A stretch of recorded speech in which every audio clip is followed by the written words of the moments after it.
pode avizinhar-nos da compreensão da possibilidade de separação entre as funções psicocêntricas e as cerebrocêntricas. Tal possibilidade implica uma vida mental independente do órgão cerebral e da morte física. Esta poderia ser uma prova da sobrevivência do espírito. É exatamente neste sentido que estou realizando experiências, possíveis porque, no meu caso parapsicológico, uso uma técnica de pensamento supernormal, podendo libertar-me um pouco das normais funções cerebrais e, ao mesmo tempo, observar além daquelas uma atividade mental isolável e independente. Havíamos já explicado as diversas características que individualizam estas duas formas mentais e técnicas de pensamento. A intuitiva transcende, sem dúvida, a normal, sabe funcionar por conta própria, separada e autônoma, tanto que a regular psicologia confia a ela um trabalho diverso do seu, executado de modo diferente. Evidentemente a personalidade humana possui ainda outras qualidades, além das ligadas aos órgãos do corpo. Eis, então, que ela pode funcionar também além dos limites dados pela capacidade daqueles órgãos. Deduz-se que eles, neste caso, o cérebro e o sistema nervoso, constituem o menos subordinado ao mais, isto é, são um instrumento que o indivíduo utiliza para produzir um tipo de pensamento proporcionado ao ambiente terrestre, a fim de poder viver aqui, sendo, entretanto, capaz de uma espécie de pensamento superior a este. Existe, pois, o fato de que o efeito deve ser proporcionado à causa e ser da mesma natureza.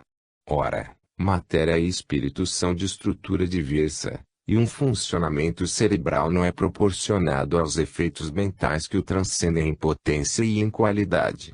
Um caso semelhante ao representado pela impossibilidade de admitir que o tipo de personalidade seja o produto dos cromossomos e genes que o nascituro encontra nas células germinais dos genitores. Deveremos, ao contrário, admitir que a personalidade não derive do desenvolvimento desses elementos, causa da formação do seu tipo, que deles seria o efeito, mas que é preexistente ao nascimento e que, segundo o seu tipo já definido nas células germinais dos genitores, escolhe os elementos que mais lhe são adaptados, os que mais se lhe assemelham, para continuar a desenvolver-se consoante o próprio tipo. Isto acontece por afinidade e sintonia. Só assim a evolução pode seguir um desenvolvimento lógico, não confiado ao acaso como tentativa. Na minha registração inspirativa, sempre observei que a técnica funcional do pensamento é, neste caso, diversa da que utilizo no estado normal, para os comuns trabalhos mentais da vida.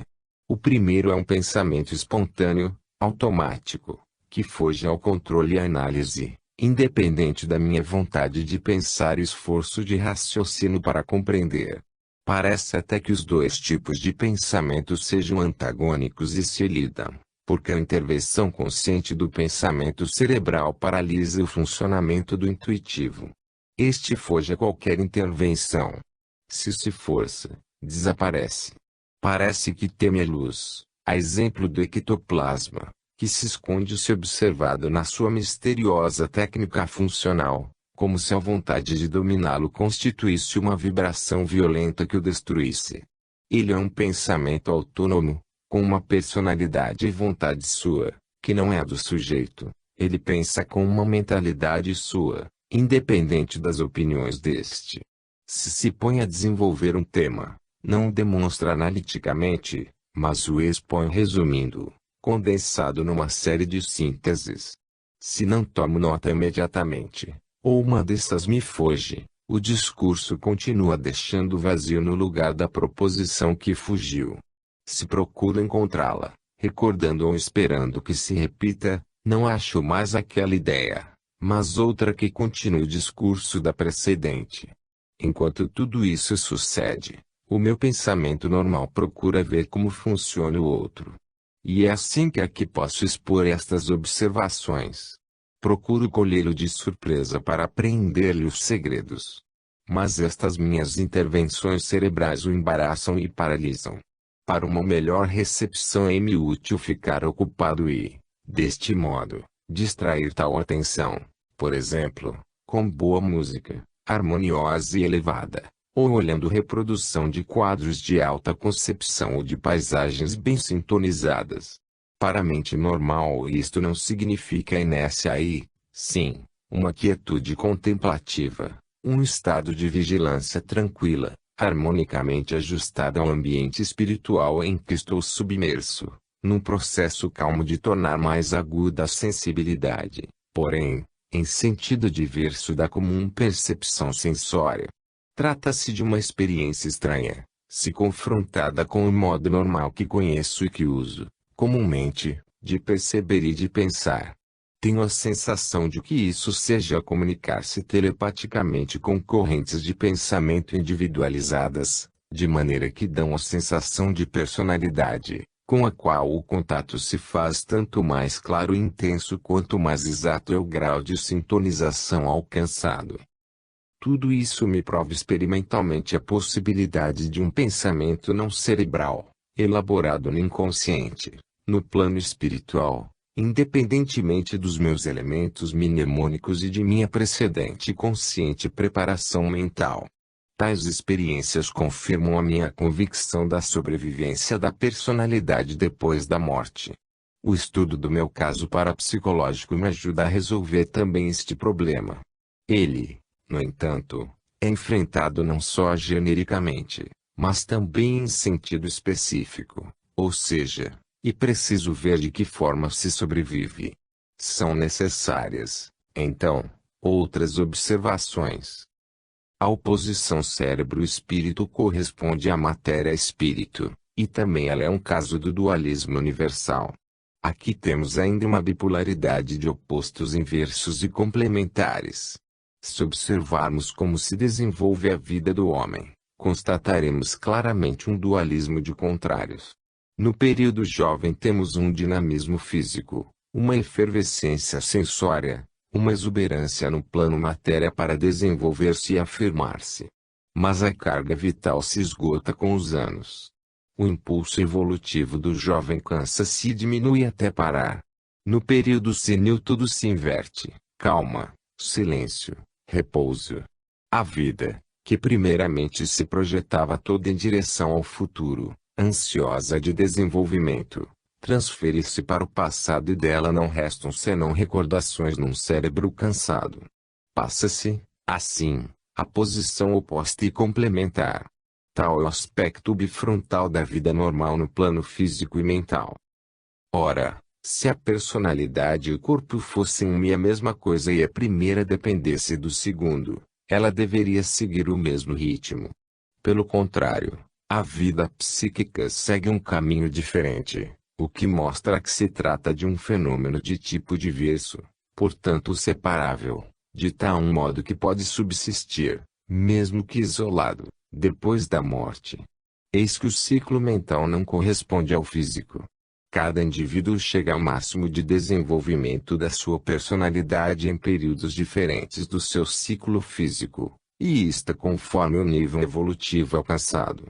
Assim, um primitivo evoluído, como faculdade mental, subirá até os 20 ou 30 anos. Sendo baixo seu nível evolutivo, o máximo é rapidamente alcançado, e depois as faculdades mentais permanecem estacionárias e declinam, logo que o órgão da sua expressão, o cérebro, do qual não transcendem as possibilidades, decai. Um tipo normal de média evolução, mais alta do que a precedente, subirá, como faculdades mentais, dado que elas são mais elevadas, até um nível superior e poderá alcançar o seu ápice de maturação mais tarde, por volta dos 50 anos. Um evoluído supernormal continuará a ascender, como faculdades mentais, uma vez que estas são ainda mais elevadas, até um plano mais alto, e isto levará mais tempo, de modo que poderá ser alcançado o ponto máximo de maturação pelos 80 anos. O que em geral acontece com os três tipos, na velhice e na morte, com referência às qualidades psíquicas. Aqui vemos que os decursos das suas vidas, física e psíquica, não coincidem. O órgão cerebral começa geralmente a decair entre os 50 e 60 anos. No tipo evoluído, as faculdades do pensamento desenvolvem-se até ao seu máximo de 20 ou 30 anos, estando na dependência do órgão cerebral, diminuindo com este. Assim para o tipo normal. Em ambos os casos, a velhice física comumente conduz à velhice mental. Isto porque a parte espiritual do indivíduo se apoia toda no cérebro, que a expressa, não transcendendo os poderes do instrumento. Então, pelo fato de que a psique não é bastante potente para ter feito uma vida autônoma e independente, porque acima da capacidade do órgão que a expressa, a parte mental é obrigada a decair com este.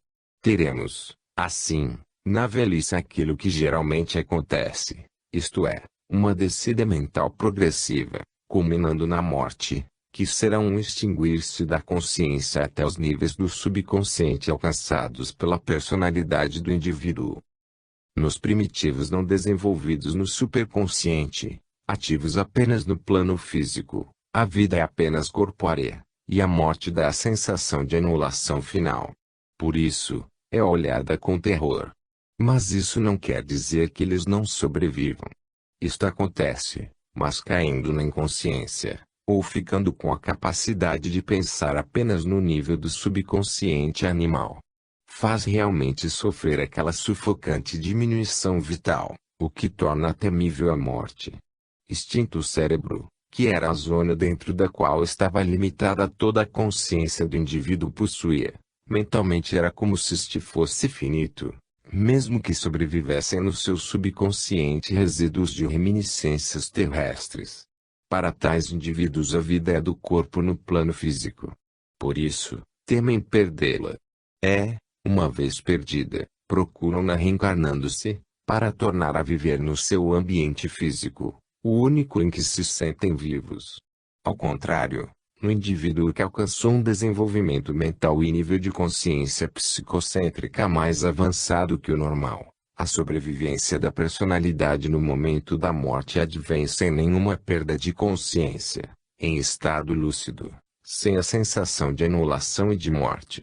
Isto confirma o que havíamos afirmado, isto é, a evolução em direção ao S conduzindo à superação de tudo que é negativo, próprio do As, como ignorância, dor e até a morte. Na velhice, que é o período em que por graus se começa a morrer, pode-se constatar e controlar a realização deste processo de desfazimento mental que acompanha o do cérebro nos indivíduos cerebrocêntricos, de desenvolvimento mental inferior ou médio, como se pode observar a ausência deste enfraquecimento nos indivíduos psicocêntricos, habituados a funcionar mentalmente no nível supercerebral do superconsciente.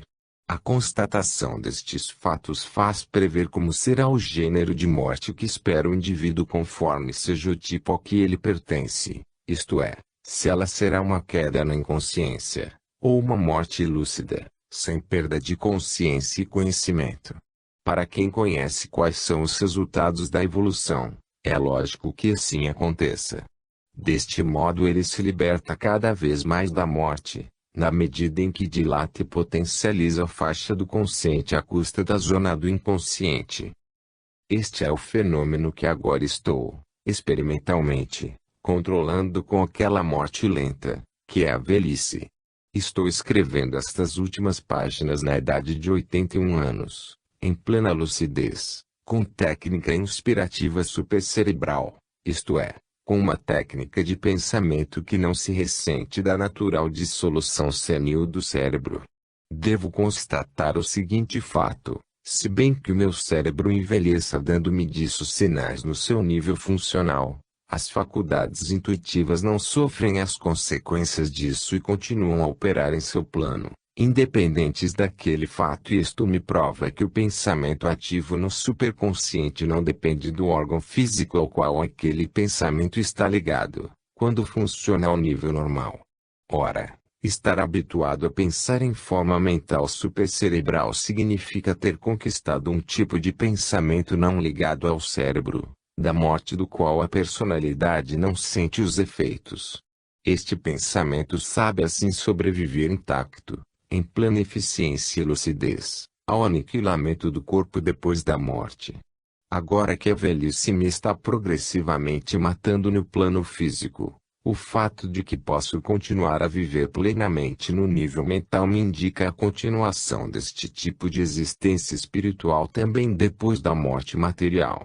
Se esta, que já está demolindo corpo e cérebro, não altera realmente o meu pensamento, isto quer dizer que ele lhe escapa e que poderá sobreviver intacto. Tal convicção me é confirmada, porque a natural anulação senil cerebral não só não altera esse pensamento, mas, definitivamente, o liberta das coações de forma material, tornando-o cada vez mais límpido e profundo, o que faz presumir que é desta forma que ele sobreviverá. E nesta fase final do fenômeno que, podendo observar o enfraquecimento senil do órgão cerebral, posso melhor isolar e distinguir as duas formas de pensamento que vejo funcionar, a cerebral e a intuitiva. No atual período, a primeira se faz mais cansativa, a segunda mais evidente. Durante quase 40 anos de uso, conheço bem estas duas formas mentais, com as quais construí a obra. O pensamento cerebral tem sido um meio de registração e fixação do lampejo intuitivo, como também um instrumento de tradução deste na forma mental consecutiva, feita de anéis encadeados na sucessão lógica do pensamento racional. O pensamento intuitivo era, ao contrário, imediatamente resolutivo. Fornecia, já elaborados, os totais das operações, para chegar ao pensamento cerebral que o devia depois, e era preciso fazer-se compreender pelo leitor, realizar sucessivamente e mostrar-lhe o desenvolvimento daquelas operações. O pensamento cerebral é extrovertido, feito para entrar em contato com o ambiente terrestre e nele resolver o problema da sobrevivência. O pensamento intuitivo é introvertido, dirigido ao domínio de si mesmo e das íntimas forças da vida, outro mundo submerso e profundo, invisível na superfície. Agora constato que é a primeira forma de pensamento que envelhece e não a segunda, o que me dá motivo de crer que a primeira possa morrer com o cérebro, não a segunda. Tenho a sensação de que, quanto mais nos avizinhemos do superconsciente, tanto mais se pode atravessar a morte em estado de lucidez e consciência e que assim se possa ficar além dela. A tendência atual é funcionar cada vez mais consciente no superconsciente, que já está observando a lenta morte do meu pensamento no nível cerebral. Isso me mostra qual é a trajetória dos dois fenômenos, segundo a qual cada um deles se desenvolve. O fenômeno ao qual agora assisto na velhice é que o pensamento não para, mas muda de forma. Ele se interioriza, vê as coisas sempre mais por dentro, em vez de por fora, para concluir em lugar de analisar. Parece que ele adquire em qualidade aquilo que perde em quantidade, porque se faz mais agudo e profundo. Ocorre como se estivesse destilando para chegar a um estado de concentração e de potencial que o cérebro não tem mais a capacidade de sustentar. Parece que o pensamento foge do plano cerebral, explodindo para além dos limites deste, a fim de transferir-se a outra dimensão. Sinto, então, que estou pensando inexprimível e fico mudo, impossibilitado de traduzi-lo em palavras que não encontro na forma mental humana. Assisto, por um lado, ao fenômeno de uma extinção e, por outro, ao de uma iluminação, que lhe toma o lugar. Trata-se de uma substituição, com a qual não se perde, antes se ganha. Porém o trabalho de transportar os conceitos ao normal nível cerebral torna-se cada vez mais difícil, porque, quanto mais se abre um novo mundo no alto, sinto que tanto mais se afasta o velho mundo embaixo. Tudo isso me faz supor que, estabilizada de agora em diante esta trajetória no desenvolvimento do fenômeno, tal transformação continuará até a morte depois dela, e que este será o tipo de pensamento em que sobreviverei. Assim, por natural maturação evolutiva, estarei morrendo ao nível mental normal, relativo ao ambiente terrestre e ressuscitando no plano mental do superconsciente, provavelmente próprio de outros estágios de evolução. Em outros termos, Depois de uma exercitação de 40 anos a que devo a elaboração da obra, verificar-se a estabilização definitiva do fenômeno inspirativo, por longo uso transformada em qualidade adquirida. Tudo isso significa a futura transferência a outro plano biológico, e agora a respectiva adaptação ao diverso tipo de vida e de pensamento próprio daquele novo ambiente. Trata-se, portanto, de uma transformação justificada pela lei da evolução, segundo a qual, quanto mais se sobe, tanto mais se tende à espiritualização. Nesses mais altos níveis, o trabalho do ser já não consiste na luta para selecionar um tipo forte, o mais apto a sobreviver, porém baseia-se na conquista do conhecimento e expansão da consciência, fato que na Terra interessa só a uma minoria. Mas, neste nosso próprio mundo, para sua evolução, o futuro da civilização está nesta interiorização de pensamento, nesta penetração introvertida, dirigida a descobrir realidades espirituais hoje desconhecidas, nas quais está a chave do mistério da vida. Como sucede com o indivíduo na velhice, assim também com a humanidade, a maturação levará à introversão, isto é, a uma sempre maior penetração do mundo interior. No fim de cada ciclo evolutivo, no seu caminho projetado para frente, quanto mais amadurece, tanto mais, na vida do indivíduo como na dos povos, se verifica este fenômeno, o impulso extrovertido, próprio da juventude dirigido à experiência terrestre, no final desta é reabsorvido em sentido introvertido para depositar-lhe os resultados nas zonas interiores da vida, onde está a substância da evolução e esse processo íntimo trabalho do seu desenvolvimento. É nestas camadas profundas que a vida se retrai para realizar as suas elaborações no período pós-morte. Como se vê, o estudo de nosso caso parapsicológico nos levou longe, mostrando-nos que se tratou não só, como já foi explicado, de escrever uma obra, mas também de realizar o trabalho de maturação de um destino, tarefa que investe toda a personalidade humana e penetra, até as mais profundas raízes, no fenômeno da vida, da redenção, da evolução. O nosso caso contém muito mais do que um fenômeno parapsicológico, porque a obra não foi só telepaticamente recebida ou captada como pensamento, senão também seguida como missão e vivida como redenção. A comunicação telepática não foi apenas com esta ou aquela particular corrente de pensamento, porém, mesmo que limitada a alguns dos seus aspectos, com a imensa corrente de pensamento constituída pela lei, que percorre, onipresente, todos os caminhos do universo para lhes reger o funcionamento. Não é possível deixar de encontrá-la e de nela se submergir logo que a intuição nos faça penetrar na profundeza do ser.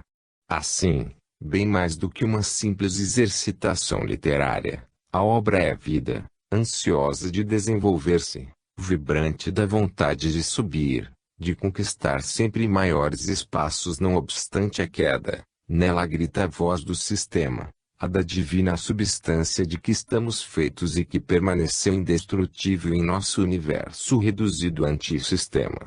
Ela é a voz do Deus imanente que ficou neste mundo derrocada para reconstruí-lo. De dentro dá o impulso para emergir do S em direção ao S. 17. O último ato, o homem perante a morte. Neste mundo, a carne, plasmada pelo espírito para agir e se desenvolver, torna-se fatalmente, cedo ou tarde, uma prisão onde a alma fica sufocada.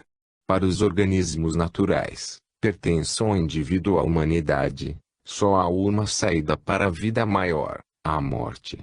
A grande mônada, Pierre Teilhard de Chardin.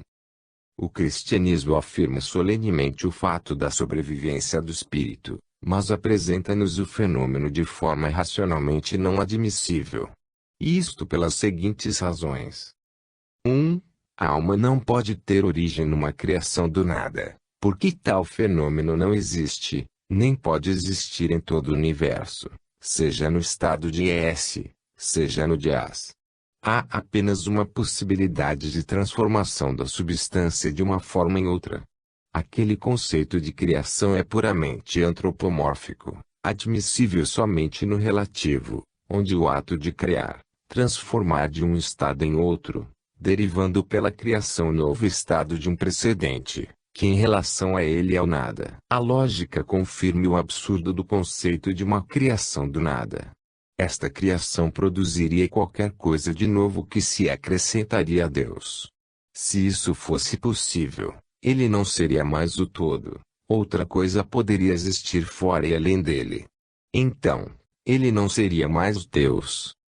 2. Com a criação da alma no ato da concepção física, Deus deveria estar à disposição do homem que a exigisse, obrigado a criar somente quando isso este quisesse. 3. Dado que Deus não pode ser injusto, as almas criadas, ao nascer, deveriam ser todas iguais, com as mesmas qualidades e destino.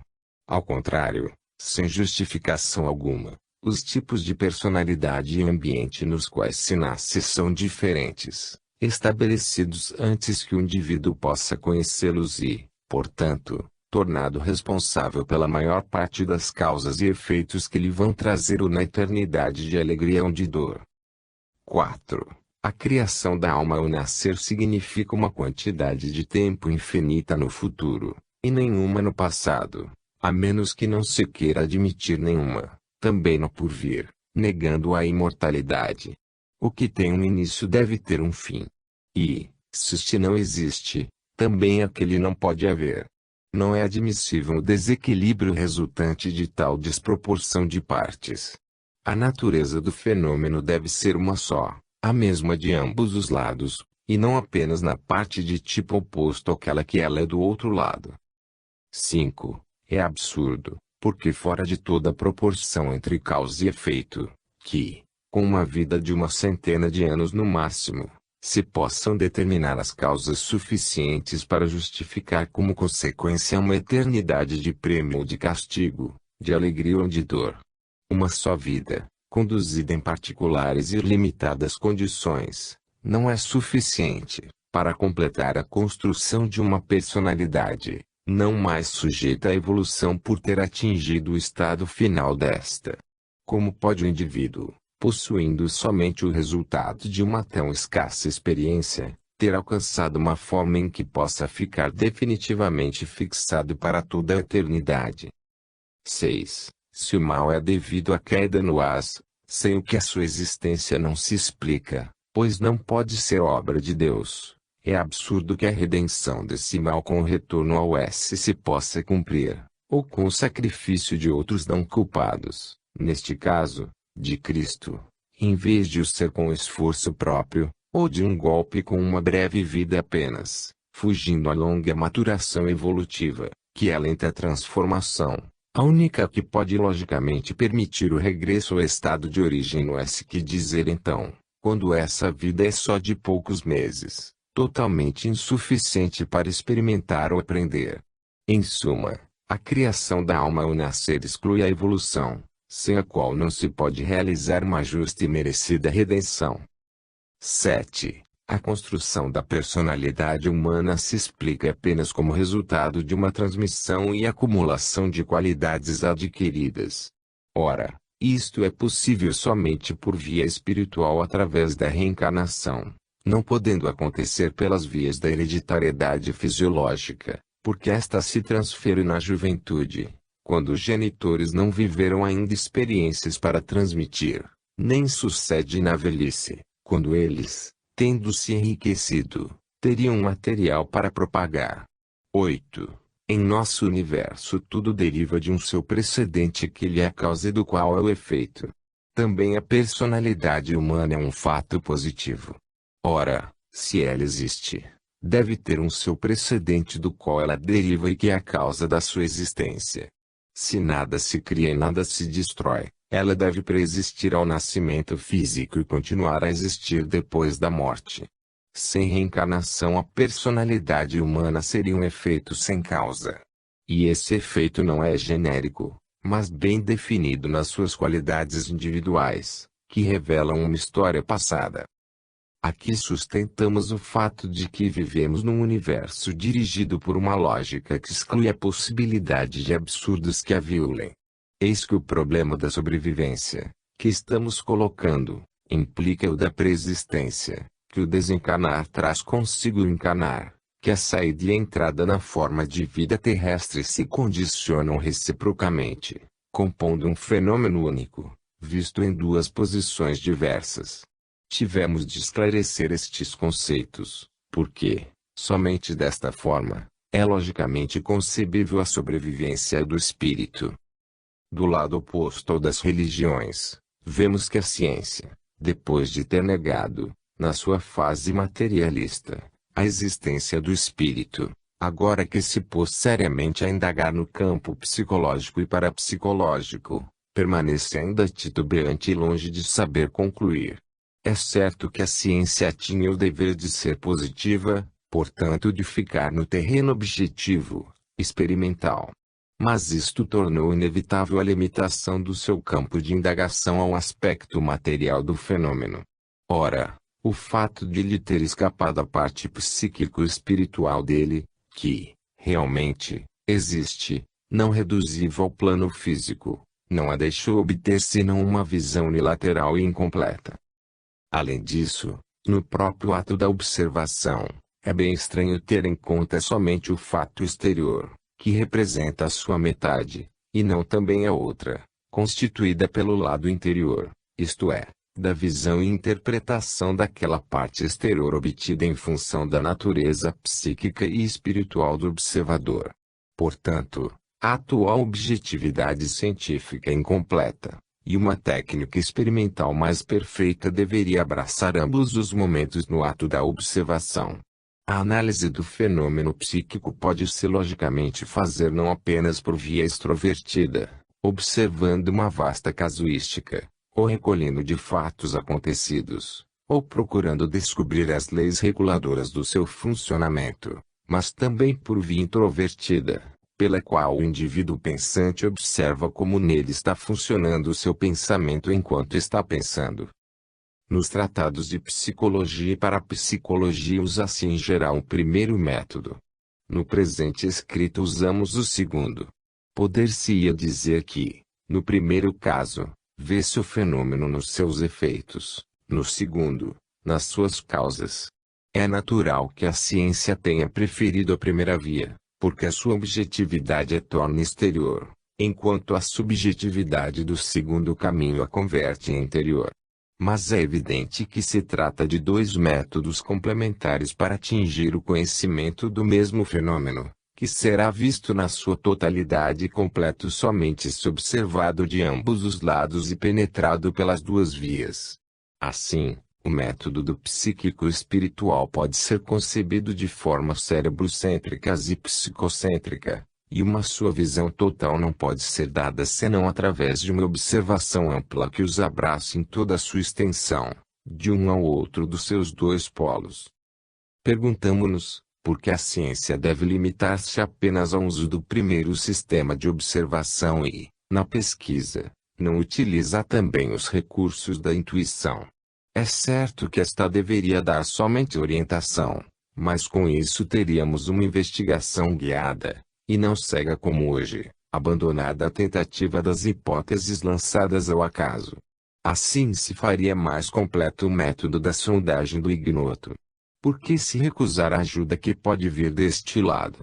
Por causa do conceito materialista que diz, mover-nos no campo metafísico nos conduz fora da realidade.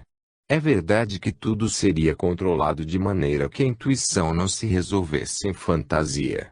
Trata-se de juntar duas vias de pesquisa complementares, de as ligar em colaboração, para funcionar cada uma na sua justa posição. Não foi dito que metafísica não seria uma realidade, mesmo que diversa daquela objetiva e experimental da ciência. Se trata de dois pontos de vista e métodos complementares, não há razão para que, com vantagem comum, eles não devam auxiliar-se reciprocamente. O primeiro ponto de vista utilizado para a visão de conjunto é abstrata, o segundo, para o exame particular é concreto. Deste modo, Lançar-se é a antena que explora o ignoto, para encontrar, paralelamente, uma confirmação experimental e analítica no terreno concreto. Faremos a seguir uma aplicação desses conceitos. O problema da sobrevivência depois da morte física não é facilmente solúvel, permanecendo-se na parte externa do fenômeno, realizando-se observações de casos nos seus efeitos exteriores sem se penetrar na sua íntima estrutura psíquica, por via extrovertida, em lugar daquela introvertida. Tomemos como exemplo as recentes investigações de Heine neste campo. Ele utiliza o primeiro destes dois métodos. Em seu longo caminho por via analítica, não chegou senão a conclusões parciais. Limitou-se a confirmar a presença de uma percepção extrasensorial ESP, e de uma psicocinética, PC, isto é, de modificações extramotores no ambiente devidas à energia psíquica, o espírito que atua diretamente sobre a matéria. Circunscreveu-se, assim, a constatar que penetrou num terreno que transcende as leis físicas, isto é, extrafísico. A respeito da sobrevivência, diz J. B. Heine no seu volume, Tireachu/Timinde, O Alcance do Espírito, capítulo 12. A única espécie de percepção possível no estado de desencarnado seria a extrasensorial ESP, e a ação psicocinética, PC, seria o único meio para influir, fosse qual fosse o universo físico. Heine coloca o problema da sobrevivência em função da ESP e da PC e o enfrenta por essas duas vias. Ele permanece em nosso plano de existência, fora daquele em que se realiza o fenômeno, assim trabalha em forma sensória extrovertida, em vez da espiritual introvertida, indaga na matéria, onde aquele fenômeno não aparece senão incidentalmente, porque aquele não é o seu meio, nem investiga no espírito, onde o fenômeno funciona normalmente, visto que este é o seu ambiente natural.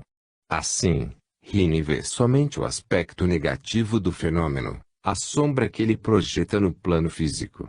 Desta forma, não vai além da constatação do fato de que a ESP e a PC revelam que existe, na profundidade, um funcionamento que não pertence ao mundo material em que vivemos. Mais além ele não vê, e o aspecto positivo do fenômeno lhe escapa.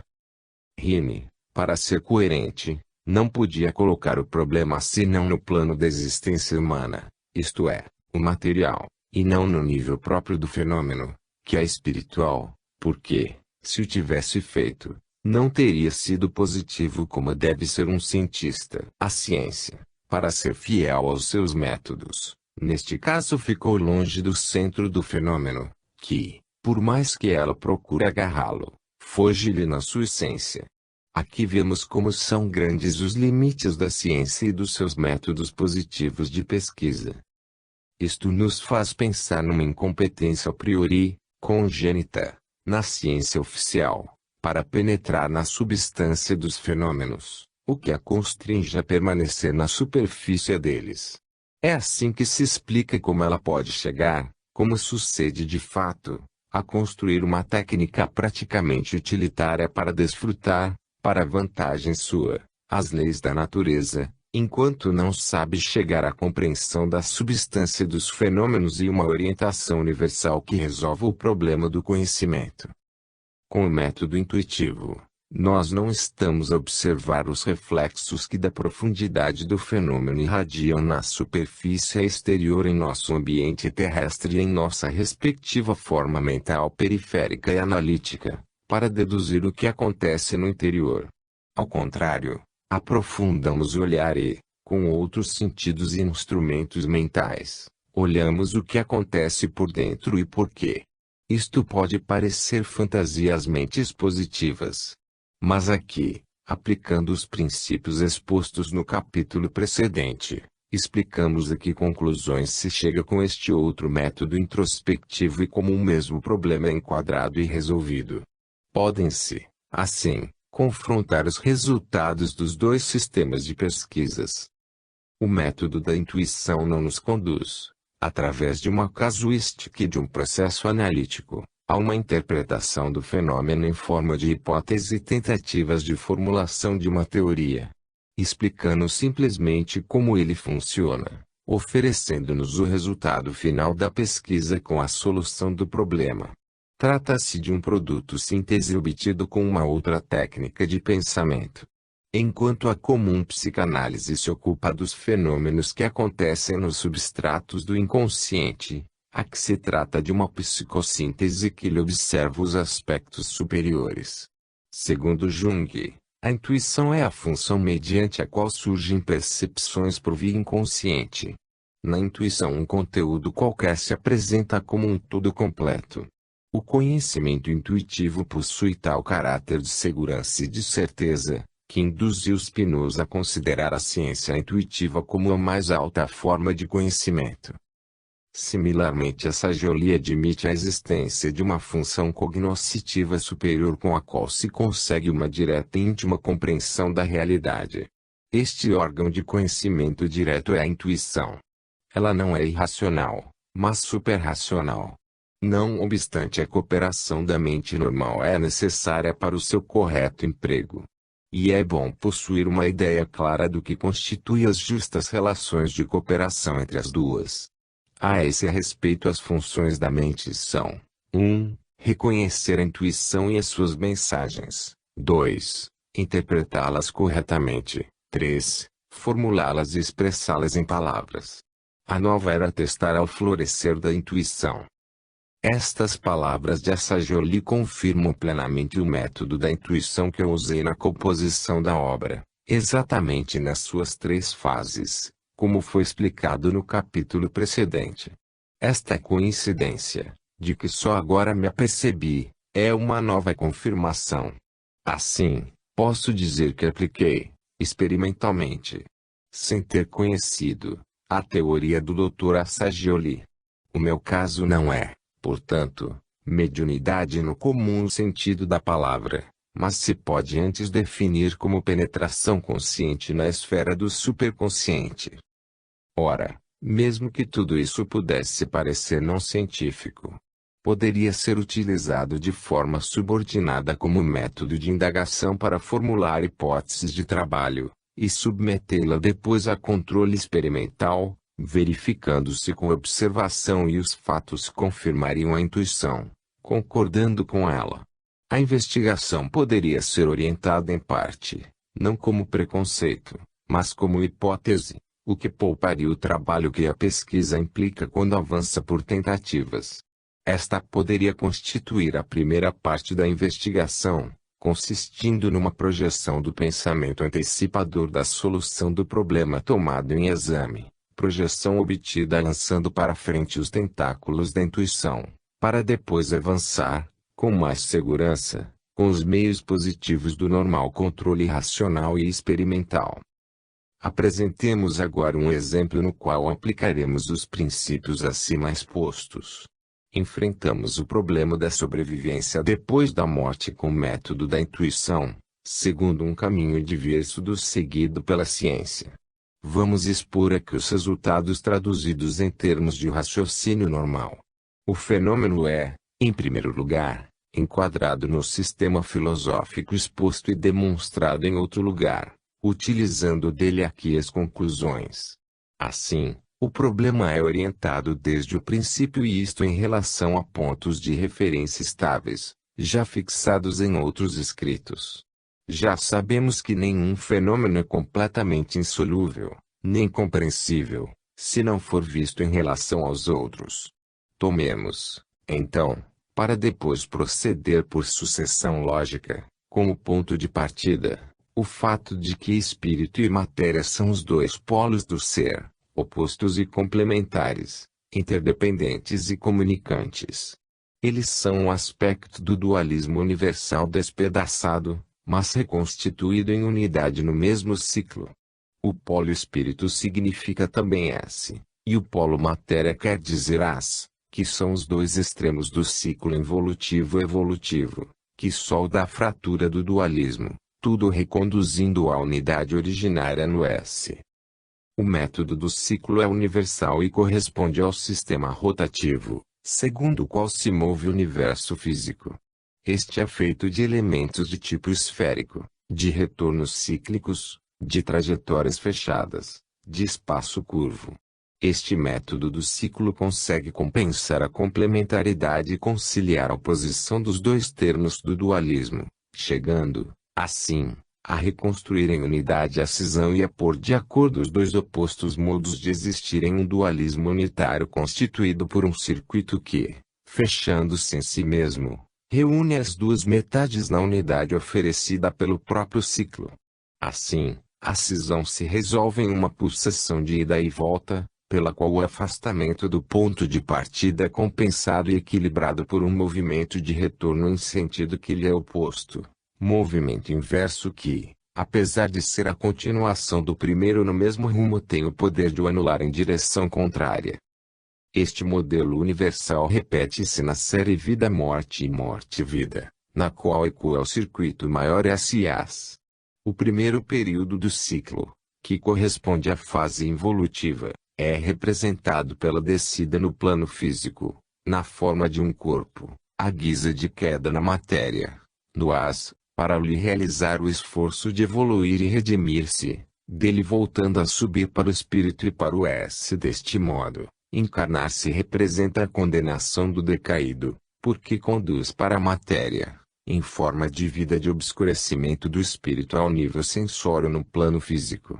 Ao contrário, desencarnar-se tende para o lado oposto, isto é, a elevar-se no plano espiritual, caminhando em direção ao S. A fase terrena da vida é feita de luta, de provas, de fadiga para subir, deslocando para o alto a própria posição ao longo da escala da evolução. O período de vida no além é, entretanto, de tipo contrário. Ele representa a segunda parte da esfera, que corresponde à fase evolutiva, ou seja, não de queda na matéria, mas de ascensão para o espírito. Depois de haver vivido uma existência em forma extrovertida, é necessário um período de introspecção. Para compreender por que se viveu e o que, num mundo de ilusões, se fez de substancial, seja em bem, seja em mal. 2. Para avaliar o sentido das experiências atravessadas e apossar-se do fruto, assimilando e fixando-lhe os resultados na própria vida como continuação do trabalho já realizado. Em suma, nas duas etapas, temos uma mesma elaboração com finalidade evolutiva, a qual se cumpre de formas opostas dentro do mesmo ciclo de ida e volta, isto é, como vida que caminha para o plano matéria e como existência que se dirige para o nível espírito. Temos uma fase de trabalho na matéria, feita de luta, e outra de trabalho no espírito, composta de reflexão e compreensão. Estas observações tratadas pelos nossos escritos precedentes permitem orientar-nos perante o fenômeno da sobrevivência, fornecendo-nos os princípios sobre os quais ele se baseia. Não corresponde à realidade considerá-lo isolado no seio da fenomenologia de que organicamente ele faz parte. É necessário ter resolvido primeiro o problema maior, se quiser depois solucionar as questões menores nele contidas. Neste caso da sobrevivência, trata-se de uma oscilação do polo material do espírito e ao contrário tal flutuação matéria-espírito, que neste caso toma a forma de vida-morte, é possível, porque, no fundo, neste dualismo, está contida a unidade fundamental do ser. É essa unidade que permite o transbordamento do espírito, no âmbito da matéria, com a SP e a PC. Mas também existe um contato em sentido oposto, porquanto o pensamento para manifestar-se no plano material tem necessidade do órgão cerebral. Assim, espírito e matéria são dois aspectos extremos de uma fundamental unidade de substância, tanto que nesta involução constitui o processo de transformação, espírito-energia-matéria, e a evolução inverso, matéria-energia-espírito. Via grande síntese. Então, psique e corpo, isto é, a parte espiritual e o lado material, dos quais resulta constituído o nosso ser, não são senão duas fases diversamente avançadas do transformismo, posições entre as quais, Ao longo da escala da evolução, está situado e contido o ser humano. A psique está à cabeça e se move para a conquista dos estados mais avançados. O corpo fica na cauda, representando um passado do qual a vida tende a afastar-se, conservando-o, mas retornado em sínteses sempre mais rápidas e destilado em forma de valores sempre mais concentrados. É sempre a mesma substância do ser que se transforma ao longo do seu caminho ascensional. Neste processo a psique representa a parte alta do fenômeno, onde se está operando a construção futura com a subida em direção ao S, e o corpo constitui o lado inferior do mesmo fenômeno, o caminho já percorrido nos mais baixos planos da evolução situados em direção ao As. Quanto mais tendamos para o alto, por sermos evolutivamente avançados, tanto mais vivemos no nível espírito, mais vizinhos do esse. Quanto mais nos inclinamos para baixo, por sermos evolutivamente atrasados, tanto mais existimos no estágio matéria, mais próximos do as. Assim, cada ser, em alturas diversas, ocupa um trecho do caminho ascensional. E, evoluindo, desloca em subida, distanciando-se sempre mais do as e avizinhando-se do esse. Veremos, agora, como se verifica este deslocamento para o alto. Estas observações permitem-nos focalizar melhor o problema do inconsciente. Porque ele existe. O que significa a sua presença tão extensa em comparação com a zona muito menor coberta pelo consciente. Só com a orientação exposta por uma filosofia universal que se reconstitui nas primeiras origens, como a desenvolvida nos volumes precedentes, pode-se dar uma resposta a esta pergunta. O ente não podia ser criado por Deus senão consciente. O inconsciente, ao contrário, é negativo, está do lado oposto à origem, que, sendo derivação direta de Deus, não pode ser senão positiva. Eis que o inconsciente só pode ser o produto de um desmoronamento, inversão ou queda, fenômeno que explicamos largamente nos volumes O Sistema e Queda e Salvação.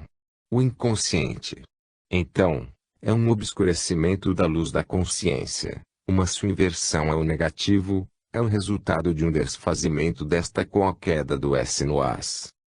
Este fenômeno se explica em função daquele universal, já admitido. A evolução. Podemos ver todo o caminho percorrido pelo consciente de origem, seja na sua fase involutiva, de descida, até chegar à posição de inconsciente total na plenitude do as, seja no seu período evolutivo, de retorno, até reconstruir-se na sua originária situação de consciência e conhecimento total na plenitude do S. Podemos saber por que existem no ser essas duas posições opostas. Uma ao positivo e outra ao negativo, do fenômeno da consciência. E podemos responder a quem nos pergunte, por que, com evolução, muda a amplitude do campo compreendido pelo consciente em relação ao dominado pelo inconsciente.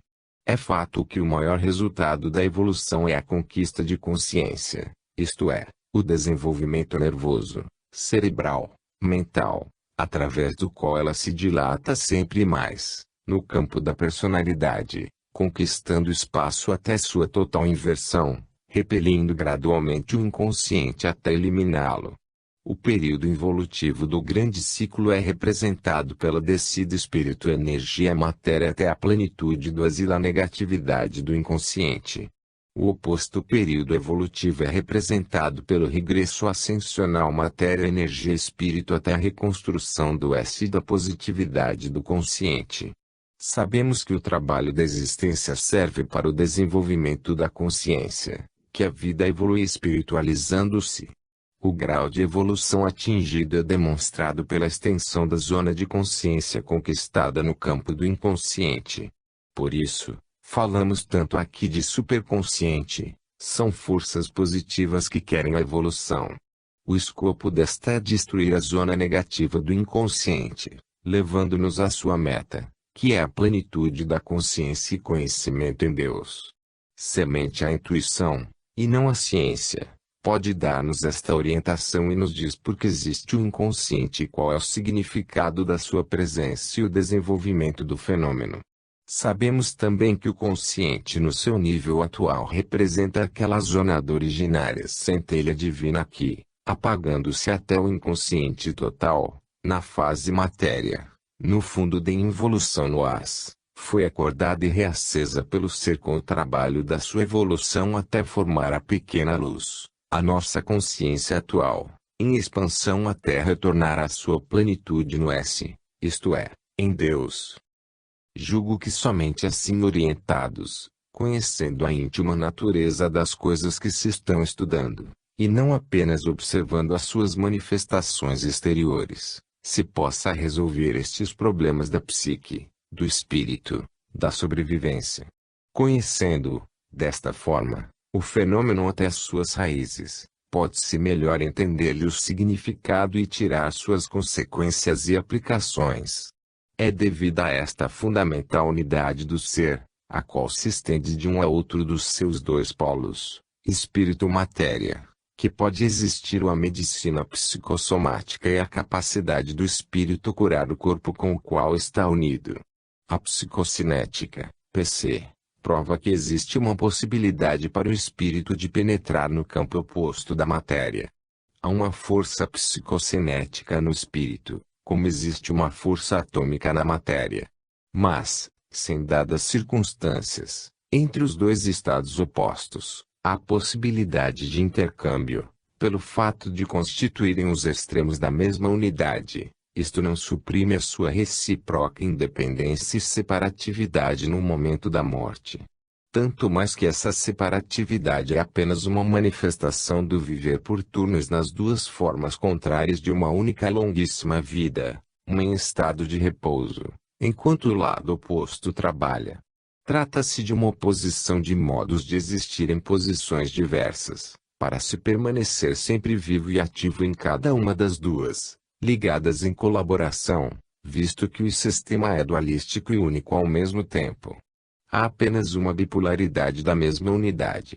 O ser humano é precisamente essa unidade bipolar, na qual na fase de encarnado prevalece o lado inferior ou matéria, isto é, a posição evolutiva em direção ao as, enquanto no período de desencarnado predomina o aspecto superior ou espírito, ou seja, a projeção evolutiva para o S. A imersão da parte baixa realiza-se através desta oscilação por ondas desde o vértice sempre mais alto. Sucede que, em toda encarnação, se desce cada vez menos para a matéria e, em cada desencarnação, se ascende a uma posição mais elevada no espírito.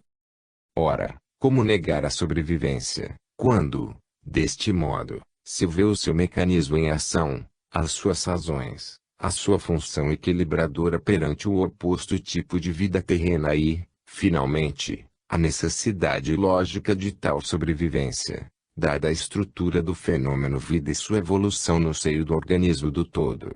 Não será essa convergência de argumentos mais convincente do que a casuística, na qual se dilui o pensamento da ciência? Vemos, assim, que tudo tem a sua causa no esquema geral do ser.